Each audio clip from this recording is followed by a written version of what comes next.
Ici, ça fait depuis 1938 que vous faites la réparation d'objets. À travers les années, qu'est-ce que vous constatez en termes de qualité de produit? Bien, on constate qu'il y a des compagnies qui font de l'obsolescence programmée, là, donc, tu sais, que soit par la fabrication de pièces qui est plus disponible, la fabrication, des fois aussi simple qu'un filtre, le filtre est plus disponible, on est obligé de jeter l'aspirateur. Nous, ici, quand on vend, on s'assure, tu sais, les produits qu'on vend, on choisit des ventes parce qu'ils sont réparables, parce qu'ils vont durer longtemps. Il y en a que vous n'acceptez pas de réparer. Oui, exact. Il y a des compagnies qu'on répare tout simplement pas parce que les pièces sont pas disponibles, parce qu'on va juste, malheureusement, perdre du temps là, sur l'aspirateur. Vous réparez des choses. Qu'est-ce que tu penses de l'obsolescence programmée en général? Je trouve que c'est un fléau, honnêtement. Là. Je ne peux pas concevoir qu'on programme délibérément un produit pour qu'il expire. C'est pas la compagnie à décider si on peut réparer ou pas. Nous, ce qu'on veut proposer, c'est de colmater toutes les brèches qui pourraient faire en sorte que les fabricants puissent se désister de leurs obligations.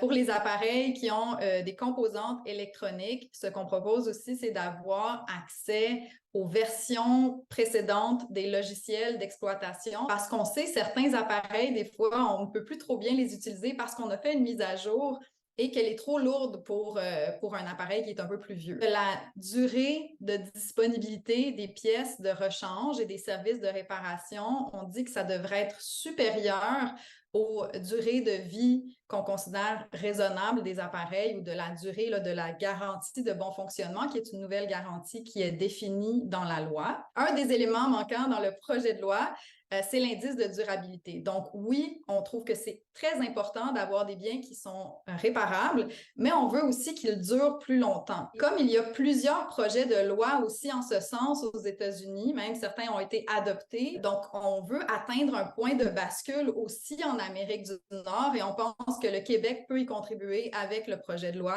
29. Est-ce que tu as l'impression que le modèle d'entreprise comme le vôtre, c'est appelé à disparaître éventuellement? Je vais dire non. On fête nos 85 ans cette année. En 1938, quand on a ouvert la réparation, c'était le gros de la business. Il y a eu une époque où ici, on travaillait avec 15 techniciens dans cette pièce-ci.